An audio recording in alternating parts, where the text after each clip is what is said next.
And there was a quote in here and it was kind of sad. They talked to a cop who said, I'd rather be known as the drunk than the crazy guy. So it's the stigma behind saying I need help and I'm having an issue. They would prefer to be known as the drunk at the office than to say, hey, I've seen a lot of bad shit. I have a lot of problems and I need help. Down, it's time to focus on myself, and I'm committed, fully adapt and overcome. Stay ready, always fit for duty.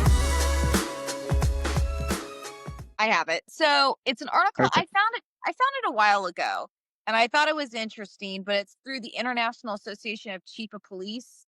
And it's called The Officer Self-Sabotage. And I found it interesting seeing just in myself, and I wonder if this was a thing, seeing people coming from maybe an area of law enforcement where they're always on edge, running around, the patrol, not just the patrol calls, but I mean, this from SWAT, like getting those SWAT call outs, high intense kind of stuff, the gang units, things like that. Going from that to maybe something that some people go from that to, and I'm not saying property crimes isn't as exciting, but you get, fraud crimes or property crime. You go to something that's a little bit less of the adrenaline dump, I guess, basically. Some guys come across that when they go maybe from a patrol position to admin. Because I know, like at our old department, there are positions that are admin positions that are filled not just by like commanders and brass, it's filled by sergeants and two stripers, and sometimes a slick sleeve will be in there. So I always wondered because sometimes when you start seeing people fall apart would be during that time. And I was like, is it a thing to go from this high risk, like adrenaline dump and all this stuff to now you don't have that? So now you got to get that excitement in your life and you do stupid stuff. And I'm going to say stupid stuff, but things that you're trying to make, I guess you're trying to fill that void, but you don't realize what you're doing is initially basically self-sabotaging yourself. So I just did some digging one day on good old internet and Googled it, and it's a thing. It's totally a thing. And I don't think a lot of times, especially admin, understand that when they move people, even within the agency, from this high risk adrenaline dump kind of thing, and maybe they get into some kind of situation, and it's not bad, it's nothing that they did wrong, and they move them into a spot that, hey, let's let you have you work admin for a little bit so you can get a little bit of a break. When all reality, it may not even be a break. It actually might be the worst move you could have made for them. But it's completely a thing. That's one of the things that it discussed. So it was just kind of interesting. In the article, it talked about also, for example, it starts at the academy level. Somebody who they're starting to get into the academy, they're almost done. And I've seen this in my own academy. We were almost done and we had somebody who dropped. Their excuse at the time was, well, the agency that I wanted to pick me up didn't pick me up. We had like a month or two left. Okay, we'll get picked up by another agency and then lateral over later. But he ended up going back through and he ended up completely going through and he's a cop now. But I think at the time, now looking back, they talk about people will do that to, in a sense, save face. So, this bad thing happened. It was somebody else's fault. And that's why I'm not in the academy anymore. They talked about something they considered a smaller kind of thing, but like calling in sick a lot to get out of work, maybe failing a qualification, failing a training, just so you wouldn't have to be in the position where you're working in a high stress situation. But it could go all the way to, talked about gambling, like outside activities that can cause problems within the job, like gambling, alcoholism. They talked about extramarital affairs, even criminal activity. And they did mention suicide is like the ultimate thing that could happen. And it's just the way of dealing with it. Mentioned all kinds of like the reasons why we do these things. Initially, we law enforcement, first responders do these things because there was a quote in here and it was kind of sad.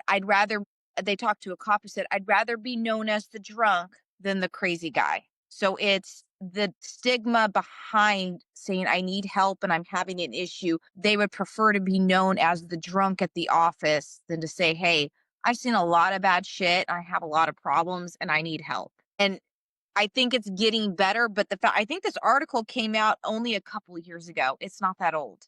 So the fact that this came out only about a year or two ago, yeah, May 17th of 2023, I believe is when this came out.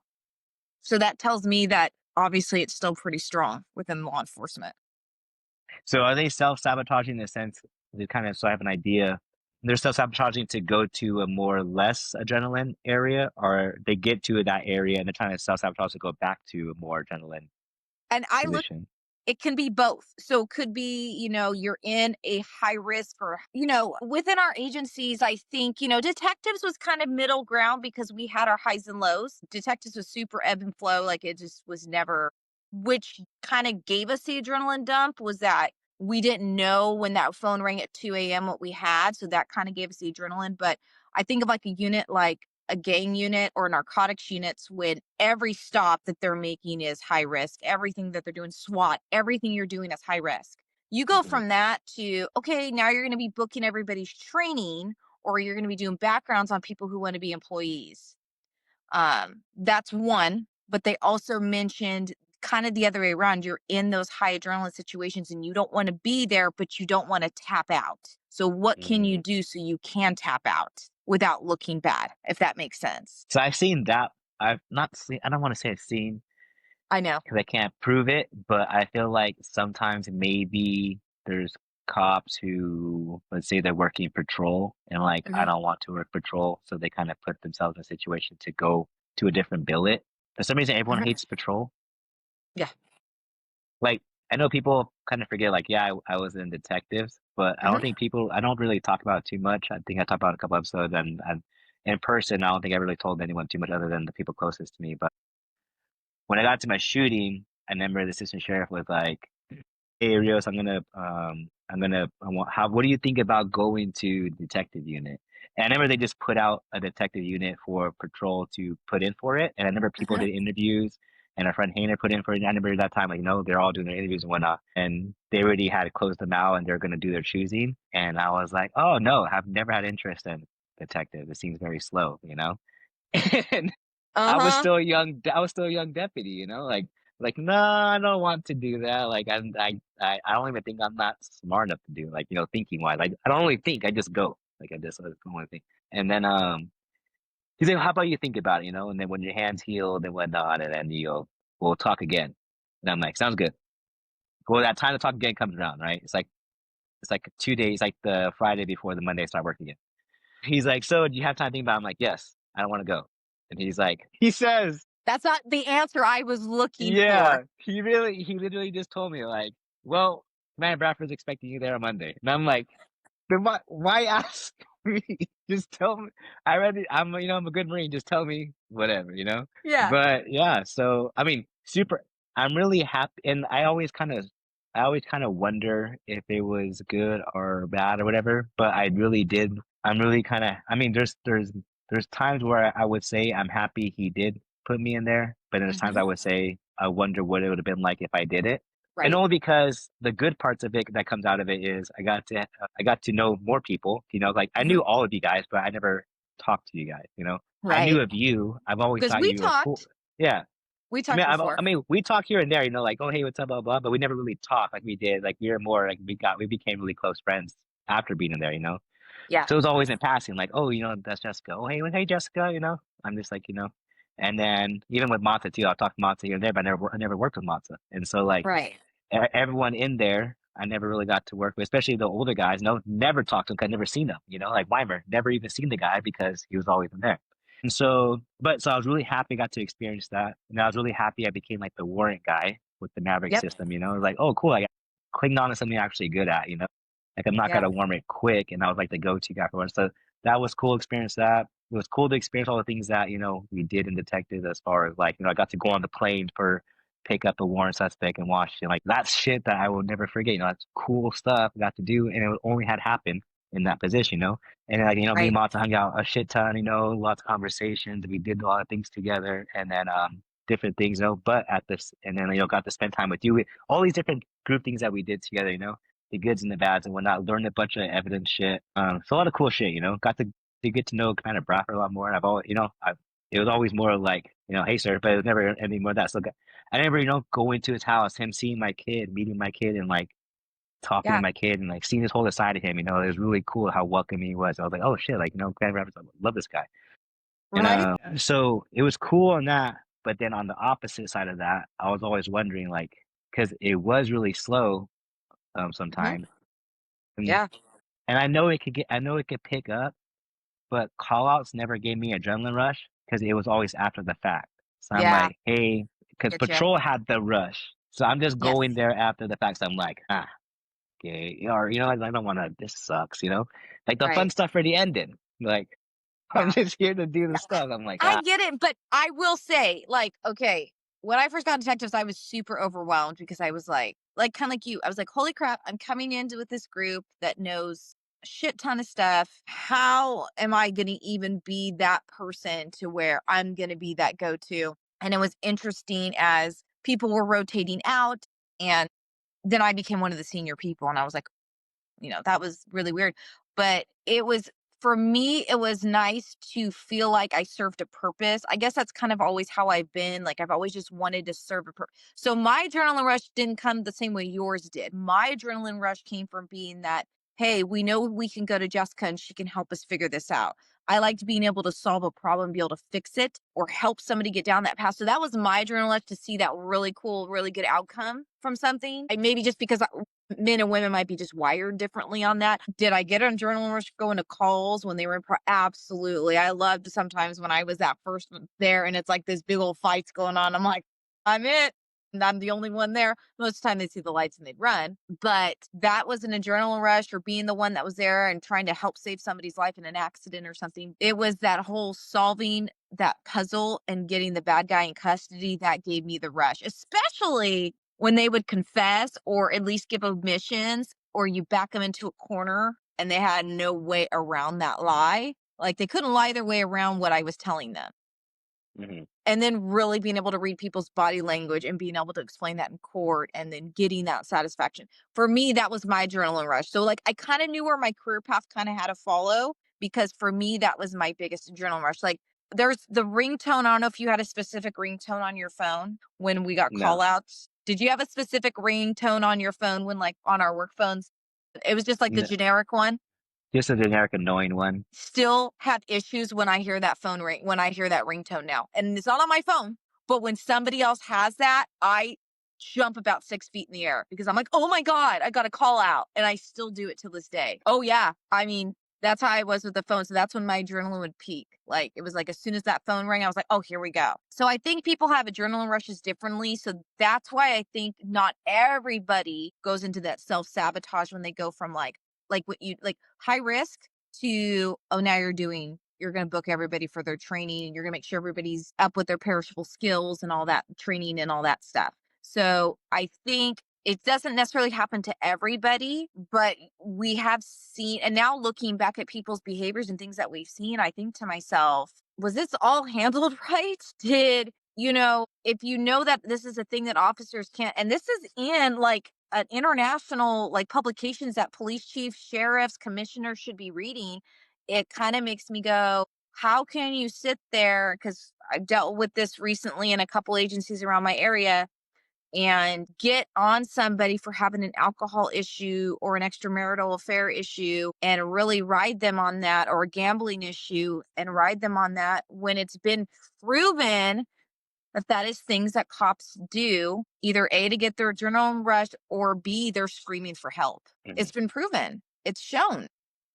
I think that's still stuck because it is a way for people, it is a way for first responders to cry for help, because they're trying to get people to pay attention to them, so maybe they'll finally break down and say what's really going on, or get them out of the situation by putting them on admin leave so now they don't have to deal with what's stressing them out.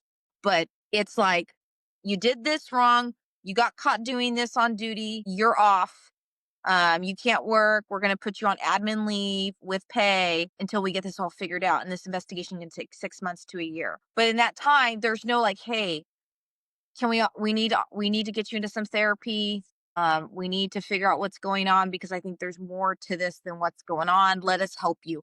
It's like once you're on admin leave, it's like, no, you're you're a leper. Go sit in your corner, and we're not talking to you. I mean, I don't know. That's Yeah, what I see. That's what I see still happening, even though it's I been guess what you're proven. talking about. It's kind of a sense of like, I guess when you think of like parenting, right? Like, when you think about like, would you rather be the parent who's, let's say, a kid or even like a teacher, right? A kid, Right. parent or teacher, but a kid lashes out or whatever, does something wrong, and then you're like, bad kid, go to the corner, and then I'm not saying it doesn't work, but like, go to the corner and they go do the thing. But then you start to realize, imagine how much more you could have got out of that if you're like, let's say in the parent's case, like actually ask the kid, like, hey, like, what is the issue? And they're comfortable enough to open up to the parent because some parents are not. Some parents don't have that openness to the child to where they want to express, But Yeah. imagine having that relationship with your child where you're able to be like, you could tell me anything happening and I won't judge you. Uh-huh. So him lashing out is not just him trying to be bad. He's just lashing out because maybe something's going on in his life, and you just think Yep. he's a kid. Nothing's going on in his life. His life's perfect, but maybe he's getting bullied at school, and so you wouldn't know that because you're just doing that. So the same thing with like a teacher. He's just a bad kid. He's just a bad kid. Blah blah. Bad kid. Bad kid. Whatever. But maybe he's getting abused at home. Right. That's why he lashes out, and that's why he's a bully to other kids because he gets beat up by his father, which we learned that too later on compared to the old days. Yep. And so a lot of time bullies are not just bad because they want to be bad sometimes, Yeah. but a lot of times they're being abused at home, are Yep. bullied by their older brother or by their father at home, so they just put that onto someone else. Yes. And so imagine just talking, like, hey, like imagine getting to them, reaching them. What is that? What's going on? And be able to express it. So I can see that. And same thing with cops. Like if we just do bad, bad, you're going Uh-huh. time out. But hey, what is going on? Like, hey, I'm like, like just really honestly tell me what is the like, are you okay? Like what is going Mhm. on? I know you did this bad thing, it's fucked up, cool, whatever, but we still love you. You're part of this team. Like Yep. we need you to, to work. Your B partners need you. What's the issue? Like, hey, I'm having problems at home. Me and my wife are not, not doing really well. We're on the brink of divorce. Yep. Okay, cool. Now I understand, we all What's been going there on? type of thing. Yeah. Imagine that, right? Imagine that, imagine that with Well, that's parent. the thing is like back in all my years of law enforcement, and I'm sitting there going, man, when people went out on admin leave, and not for like a shooting or anything like that, where you have to go out for some round days and blah, blah, blah, it's you did something bad. And we've all, had friends that went through this, and you go, everybody backs the fuck away. Everyone's like, nope, nope, I don't want to talk to them because I don't want to be associated. I think you've talked about this on a podcast before. I don't want to be associated with them. I don't want them. I learned it took a little bit of time in my career, but I didn't back away from those people. And again, my relationship with a lot of you guys is a little different being a female because I don't want to overstep my bounds, especially when you guys are married and have girlfriends and wives and stuff. It's like, okay, I gotta walk a fine line. And my husband, even though he's in law enforcement, he understands, but I want to respect him and, not be texting and calling all you guys. Like you guys probably do with each other, like you and Cody, you guys probably talk all the time. And obviously his wife's not going to think anything of it. But if Cody and I were like, ooh, texting all the time, stupid stuff, even though it's not, it's completely innocent, it's going to look very different. Yeah, double standard for sure. Right. But at the same time, it's like, but I wouldn't back away from people and I would still talk to them and I'd still keep a friendship with them and keep my door open. But I found that a lot of people were in that dark place because, okay, I did something wrong. Yes, I got caught. I was on duty and I got caught with my side piece. Okay. Or, I was drinking on the job or I was drinking off the job or I started gambling and now I'm losing all this money or I'm spending money on all this stuff and now I have bill collectors after me. So now I'm in trouble at work. And people back away. Well, that's the time they need people to come in and sit down with them and say, hey, man, I know you're on admin leave for, I don't know, excessive force because you're upset because of what's going on. There's got to be something else going on, man, because that's not you. And when you get people to sit down and talk, and that's where it's like, I understand peer support, but at the same time, sometimes it's just a peer coming in and sitting down and being like, hey, what's going on? And then they might spill their guts and say, hey, look, this is what's going on in my life. I got this going on because of this. I did this and now I'm in trouble. Okay, now let me go with you. Let's go talk to somebody. Let's get you down the right path. Let's get you some EAP. You need to get some assistance. You need to start seeing a therapist. Maybe we need to start figuring something out for you. So when that person comes back, let's say say they're not coming back. Let's say they aren't not going to come back full time. Fine, but you've already started guiding them down the right path to where they're going to heal. They may not be a cop anymore, but they're going to heal. But if they are coming back on the job, let's give them a fighting chance. Let's give them a fighting chance to where they maybe won't have another episode because they have things that are set in place to help them and things that people they can go to. But this whole back and away stuff and the department strictly going, oh, we're going to put you in the timeout chair and you can't come and play until we say it's okay. And that could be 6 months to a year. I mean, IAs are stressful. They're very stressful. I hate when people like some bigger agencies, or if you go down to Southern California and you talk to cops, they hand out IAs there like they're cookies. And it's like, when they're like, IAs aren't a big deal. Are you kidding me? In this area, IAs are a very big deal. To me, that's a very, very big deal to be a suspect in an IA. So when people back away from you during that time, I mean, trust me, they're already feeling bad about themselves and you're just going to keep backing off. So I think that has to change how we deal with people instead of putting them in that timeout chair. There has to be another way to deal with this. But and the article did mention ways to even deal with it prior to getting to the timeout chair. It mentioned about wellness visits. It also talked about so like a check-in with a therapist, maybe coming and talking to everybody one-on-one, checking in with them, but they talked about doing that a little bit more depending on your unit. It's like the unit you were in before you left, Gilbert, that would be a unit you would probably do maybe a twice a year check-in instead of just once a year. I mean, See, the thing with that though, I always think about that. And I think the people in that agency, I'm not allowed to say for some reason it's weird. I don't know why that yeah. has an NDA on it. But I think the people at that agency, I think they get a yearly check if I remember right. If I Okay. remember they're telling me. But Yes. I'm just the task force guy attached to them, so Yes. I don't have to do it. Right. But I've always thought about it too, because even though when he would talk about it, was just like it was more just like, yeah, yeah, did my little yearly interview with the therapist, whatever, it's cool, whatever. Right. But doing child sex crimes really, that is something that, like, being a cop is really something that most people like. It's so it's crazy how that's all being highlighted more ever since, I feel like the last 4 years, the Yeah. mental wellness of officers and law enforcement and first responders have been highlighted more, which is awesome. Even people like Joe Rogan are talking about, imagine these motherfuckers having to see death every single week of the job. That's not fucking normal. It's normal Nope. for us. Like, it's Yeah. normal, but it's not normal. Eventually, I mean, me and Taylor talk about all the time that, this micro tears in your brain, it's just, Yeah. it doesn't, just because you don't have to cry and break down and be like, oh my, like, like, no, we do the job, whatever, but it's just micro stuff. It just builds up, builds up. So imagine, 5 years of that, 10 years of that, 15 years of that, 20 years. Imagine that. It just builds up. And then why do you think people fucking die so fast after they finish the job, when they retire? We just kind of like put the whole stigma on it and be like, yeah, yeah, that's weak or whatever. But in reality, it's just building up. You could even talk to, I mean, the military is a good example because they have more studies on it, but it's like, yeah, they go to war, so much wars like that, and there's a big stigma there, but there's a reason why veterans are killing themselves all the fucking time, 22 a day type of thing. And so it's like, yeah, we say badass and cool, war, gun, shit like that, shit blows up, bang bang. But then we cry and we do the whole, having the whiskey and we're with the boys and we're, thinking everyone's drunk and kind of get showing their feelings in that moment. And it's like, okay, imagine if we didn't just say that's weak, Imagine if we actually just talk, like, Yep. had a space talk. But no. So same thing in the first round of the community. I really feel, to kind of go back to the whole thing, is just the stigma is so strong. So even though, let's say I was there, Mm-hmm. without I broke my own stigma after Tom. And I Yeah. get that. It took 3 incidents to break my own stigma, and I had, Taylor and Shu to help me get there, which I'm super happy, but not everyone has that journey, that case, Yep. But imagine if I was just another guy in that unit, seeing 6-month-year-old kids all the way up to teenagers getting, getting pretty much sexually abused in every single kind of way. It's Yep. gonna mess with you, stay in your head. And when someone asks me, "Oh, hey, how are you doing?" "Oh, I'm doing good." That's my fucking answer, no matter what, because I don't know you. If I don't know you, or even Yeah. I have to have a space of someone I know to be able to open up and be expressive.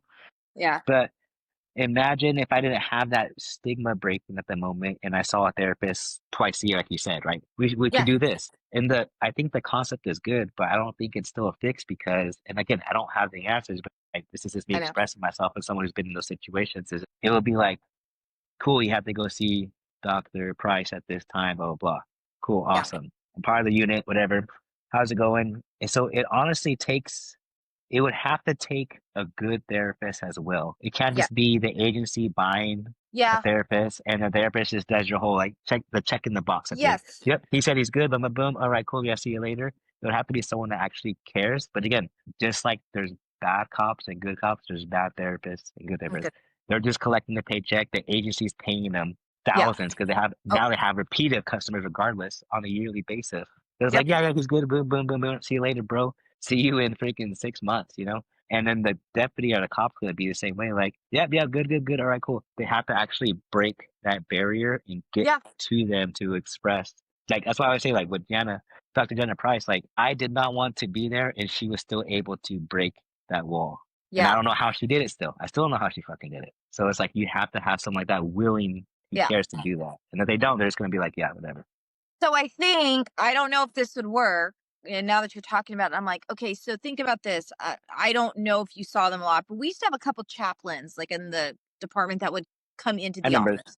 Okay. So you would see them. They would come to briefings. One might jump in a car with somebody. They might just walk around the office during daytime and just talk to people. They might come in the evening shift, go have dinner with us. Something small, like nothing crazy. But I know there were people who opened up to them because they were in the office. They might see him in the hallway and just be having a bad day. And because they've seen him and said hi to him so many times and had small talk, now they're having a bad day and they're like, "Hey, chaplain, I need to talk to somebody right now. Do you have a couple minutes? Yeah, let's go outside and let's go talk, or let's go in an office and go talk." I'm wondering if incorporating a therapist, if our department is paying for a therapist, incorporating them into our environment on a little bit more of a regular basis. So, and I know they're busy, not saying that they're not busy people, but maybe blocking some time to not have patients and maybe actually physically come down to the office. It could only be for a few hours and just walking around and talking to people, coming into a briefing, sitting down with a group and having coffee, But think about that too, Jess. If like just to get to know imagine us. you're open to the idea because your stigma is not there. But imagine if you have a group of your shift, right, is in there, and then the therapist is there, like, oh hey, what's up? You're nice, right, respectful. But are you also going to think if you're that person wanting to talk, like, what is he gonna think about if I go talk to this person on the side? That's Yeah. gonna be an And issue. it won't necessarily be them, like, the side talking may not happen there, but it's just to see them and make them a familiar face like they did with the chaplains, to Mm. where you have their card, you have a resource, so you know, "Hey, I'm having some issues. I've seen, Dr. Price walking around here. She's come and had a cup of coffee with us. We bullshitted about our kids. We talked about life and college and school and how we were brought up, just small talk. I've talked about going on vacation, but now I'm having a problem in my marriage and I really need to go talk to somebody. She knows me a little bit. I have her number. I'm going to call her on my days off and I'm going to set up an appointment with her when nobody knows and if that's what people want to do. I don't want anyone to know I'm doing this. So this is what I'm going to do. Just like, I mean, think about with the chaplains when they would come in, especially when we really didn't know, and we were like, can I say a bad word? What if I say the GD word? Is he going God to, damn it. that's what I mean. Like, you don't know until you got to know the chaplain. So it's kind of the same thing. And chaplains do the same thing. They do therapy style, not like medical therapy, but they do a therapeutic job too. Before my husband and I got married, we had to go through the marriage counseling with our priest. We had to go do all that. They don't let you get married in the Catholic religion unless you do that.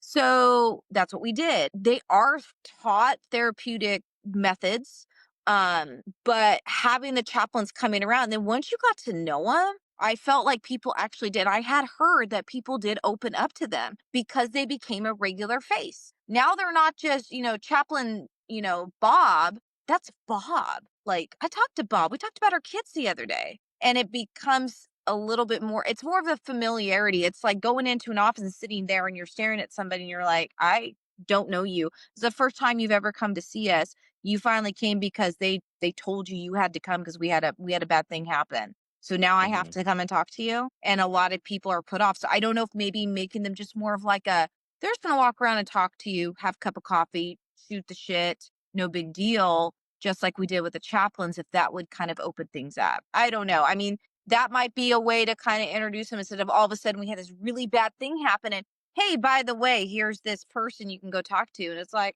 I mean, I've seen it done multiple times when all of a sudden you're looking around the room at a debrief and you're like, who's this? Who's this person? Why are they here? They're not one of Right. us. And all of a sudden they introduce who they are and they're like, oh, I'm not talking. I'm not saying a word here because you're going to label me as crazy. But if you know them, maybe you're more inclined to call them off. I'm not at the office. I'm in my car. I'm going to make a quick phone call. Hey, I need to set up an appointment with you. Yeah, no problem. What's your days off?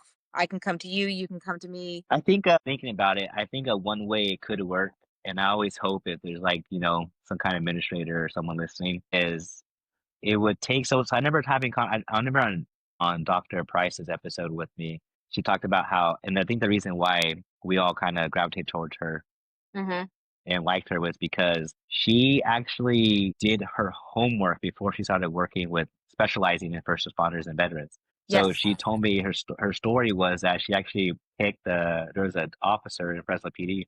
She asked him if she could ride with him on ride-alongs, and she did multiple ride-alongs with him, and was pretty much asking him, asking about the job, asking about what he sees, seeing the job because she's actually on the. It took her time to go on the ride-along, and I respect that because she's actually seeing how the day, not just one ride along, but seeing how they is, kind of getting an idea of what this is like, but also picking his brain. And she said, I asked him so many questions, I wasn't going to leave until I got all the answers I wanted about these people. Yep. So it's like, you have to know your people you're helping. You can't Yep. just be a therapist and be like, well, I'm a therapist. I went to a good school and I have this degree. I'm going to help everyone. No, because you don't understand them. And Yeah. I think that's why they always say with with AA meetings, there's usually the person hosting it has went through that themselves, Yes. whether it's drug abuse or alcohol abuse. Like okay, I'm the guy here to help you and giving you advice, but I also went through it myself. So I know. Yep. So with her going through that was awesome. And imagine a freaking first responder therapist. They did the job, for freaking 4, 6, 10, 15 years, and now their whole job is like, because a lot of there's been so many cops who become lawyers, right? They know the job. I know. Now they know how to be a good defense lawyer. I'm gonna fucking win this motherfucker. So imagine if there was a cop who became a therapist, like they did the job before, now they're therapists, and they could relate and understand in Yeah. that sense. So the reason why I say with the whole admin thing is like, if you can't get one of those, cool, but it should be a thing where if you're going to implement this style of thing of putting wellness into as far as ride along stuff and bringing on a therapist, Yeah. into your briefings and into your cops like ride alongs and whatnot, a good way to do it is to interview. And if you Yeah. don't fucking like a therapist, be like, cool, get the fuck out of here. I don't like Right. you. Pick another one. I don't like you. Pick one. You're not good. You're not good enough for my troops. And Yes. then you finally find one that's like, I fucking like this guy or girl therapist. I want them to be a part of this thing that we're going to get to the department because they interviewed him and they kind of, this is exactly who they want around their people because they know how their troops are. Yes. That's how it should be for sure. Because I now they agree. can pick and be picky. Yeah. I agree because I mean they interview us, so why can't they interview they're gonna pay them money just like they paid us. So why not do the Yeah. interview? Well, it's funny that you say, the cops becoming lawyers and then, cops, going into the profession. And trust me, I know you thought about it. I've thought about it. But the problem is, I think a lot of times is I did research. I did ask another therapist that deals with first responders. And at my age, at this point in my life, I would probably at some point have to quit my job and do clinic. So basically, I wouldn't work for like a year. And I'm 200 like, hours of clinicals. correct. And I'm like, okay, I understand that. Okay, that's what everyone has to go through. But if they did something, I wish they would, to where they can change that because you've been a first responder for a certain amount of years. We can use some of that for your clinicals, and now you only have to do this much. You would probably see a lot more people go into being a first responder therapist that has been in the job. Hmm. So it's you'll probably never see that change. They probably will never change that for anybody that's been in the job and now wanting to be a therapist. And in the future, could I do that? Maybe. My bachelor's kind of already went towards that direction, but I would have to go on and do a lot more work. And with the kids and life, it's like, I don't know. And that's what sucks, is that's what's pushing me back, is that there's all this requirement. Hmm. Because bottom line is as much as people think it can, I don't know what the word is, but as much as I try to tell people like this is a big deal, this is something we need to think about on top of our other training that we do, and some people still think it's bullshit.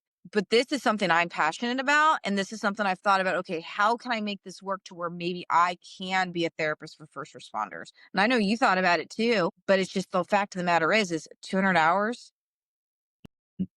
No, I thought about it because a lot of people don't know this story is that Dr. Janet Price actually offered me a job when I went to see her.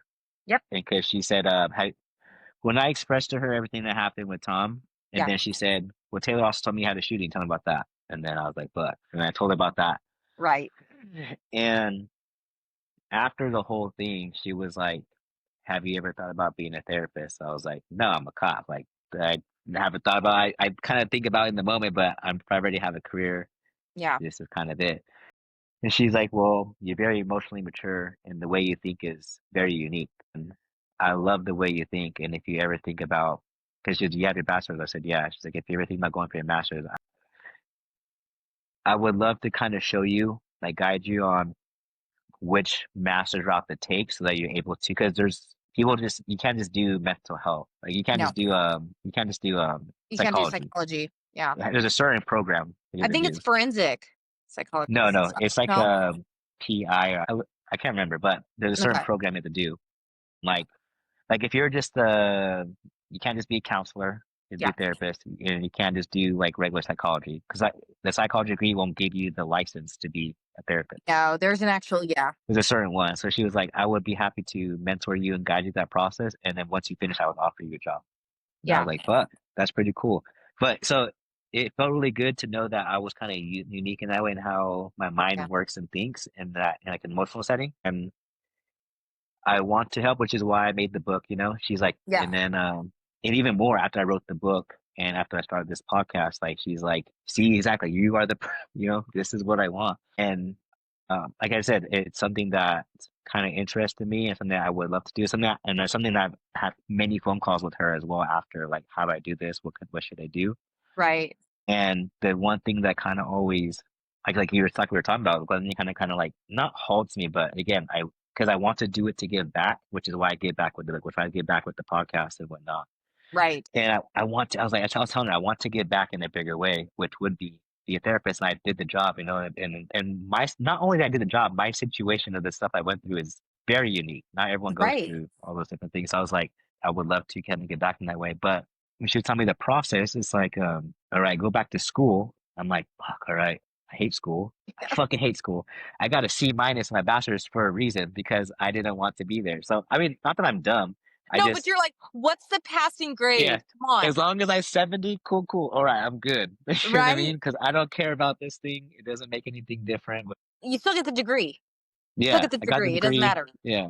And so I was like, damn, go back to school. Cool, whatever. Okay, school, whatever, I'll do that. But then she's like 200 hours of clinicals. And I was like, what is that? She's like, I was like, and it's just your own time. I'm like, fuck, all right, You're like 200 hours of clinical. So you're like, "You're then, tapped out. I'm tapping out. yeah. I'm not doing that." So if I was working, honestly, if I was still working the job, I would probably still do it. But the fact that I run my own business now, I run the podcast, the fact that I do run the business alone is like you have to be good at like business is different than coaching. Like I am a coach, I'm a business coach, whatever. But the business side of it is a way deeper thing that's for me to be doing it full time, like it has to take another skill to learn type of thing. And Yep. so if I'm putting 200 hours of clinical, that's hours I'm not putting into the business, what actually gives me the money to be full time. So I'm Yeah. like, all right, like this is going to be difficult to do this because yeah, it is, and I want to do this because I want to give back in that sense. So I was like, damn. But I'm hoping, we'll see how things go. It's still not something I put. It's still not a no, No. but it's something that I'm hoping one day where things get into a situation where it's just able to kind of like put it in there, I guess you could say. Yeah. And Because I don't I want to do it and just not and just do it lightly. I want to do it and give my all and become this thing and then I'll do that. But and I will I really love my business too, so it's kind of yeah. hard, you know. No, and I will say there's probably people out there listening that are thinking the exact same thing as us. They want to do more, they want to go out and help, and they think about this. Well, maybe I should go back to school and be a therapist. Not saying don't do it, but take everything into consideration and figure out is it the right time in your life. Like for me right now, I mean, my husband only has 2.5 years left for retirement. And with what his skill set is, because I can't really go into it, but with what his skill set is, he can actually he can get hired in a private industry, not the dark side, guys, not the dark side, but he can get hired into the private industry and probably make more than what he would make in retirement. So he would be making pretty much my paycheck, if not more. That might be the right time for me. So I still got to wait at least 2.5 years at that point. I don't know. Maybe I'll still want to keep working the job I work because I do love exactly what I'm doing right now. I absolutely love it. But maybe at that point in time, that might be the time for me to reevaluate things and go from there. But if anyone's thinking about doing it, please, for the love of God, if you want to do it, I think people need to do it because we need first responders to be therapists. Having a therapist coming in and going, "Hi, my name is Jill, and I've talked to cops," and you're like, "Cool. So what's your background?" Well, yeah, I've talked to you guys when you guys are having problems. Okay, wonderful. But like, have you gone on the ride along? No. Have you seen a dead body? I want the Have therapist to you walk in and be like, "What's up, fuckers?" exactly, like, I don't want you to be quiet because 'cause I've seen that, I'm just like, "I am absolutely not gonna talk to you. You are timid and quiet in the corner." I mean, granted, I guess you're trying to fill the room and figure it all out, and I guess we're all in a bad spot or good spot or whatever that but when you're sitting there in the corner, you're telling me you're a therapist in a debrief, and then I don't see you or even know you exist for the rest of my career, but apparently we pay you. Oh, how am I supposed to trust you if I don't even know I couldn't even pick you out of a lineup. I mean, honestly, if I have someone I'm seeing, I want to see them come into the office. I want to see them around. I want to be able to know who they are. And not just be like, "Oh, here's a card with their name on it." But also I think it would really be like wait, and I know what Jana's done. I know her and her husband have done a lot of research. Them, I feel like set, but like any Yeah, of and the his others book too. yeah, I actually need to order her husband's book. I actually have a friend at work that knows them very well, and she just told me that he has this book that just came out. So I'm like, "Oh my God, I gotta get this book." But if we had people that were like, "Hey, I've done the job for," came in and sat down at a debrief, it's like, "Hey, I've done the job for 10 years." I don't care if they say I was a firefighter, I was a paramedic, I was a nurse, and I decided to go in this field because I saw these things just the same as you guys did, and I want to be able to help. That would earn my respect so much more. Hey, I've never been in the job, but I've gone on ride-alongs. I've sat in dispatch. I went into the ERs and sat there. I've been with the firefighters when they've gone out to call outs and fires and things like that. That would gain so much more respect to me, honestly. No, And definitely. I think would build that trust. You would already start building that trust right away. So in all this, yes, having therapists there and having somebody there and having somebody we go to maybe once or twice a year, whatever the case may be, is great. But also I think it's and they do mention like education, training, all that stuff. Yes, education training is great for us, but I think education training is great for our command staff to know that we need to be selective with picking a therapist. We need to see these early signs instead of putting them in the corner. We help right away. Even with what it's funny because you talk about it when Taylor made you go to see Jana. Taylor's like, I don't know if I could do that. If that was good or bad. Like I basically ordered you, but I don't care. Funny Yeah. enough, this He article states he this doesn't care about the formal stuff. He just cares about me. And that's correct. all that This matters. article actually states in here if you see somebody going down a bad path, get them to counseling even if it is mandatory. It even says it in here. Make it Okay. mandatory because you don't know if you can save someone's life. But I think where it starts is and I think we've kind of hit the nail on the head is the department has to be able those people need to be able to trust the therapist. Plain and simple. So Love it. But I think it's a perfect spot to end right there, Jessica. I appreciate that. I really appreciate you bringing. I really appreciate you took the initiative to find that, and I'm really happy to talk about it today for sure. So yeah, if anybody wants to read it, it's on the International Association of Chief of Police. I know it's going to probably be backwards on the video, but if you just Google that name or police chief officer self sabotage, it's a good read if anybody wants to read it. I'm hoping there may be some administrators, some sergeants, some commanders, maybe even a chief or a sheriff on here that's listening that will take a time and read that and try to implement that in their department. You never know. Even if it saves one life, it's one life that's saved. Exactly. Exactly. Well, have a good one. Be safe.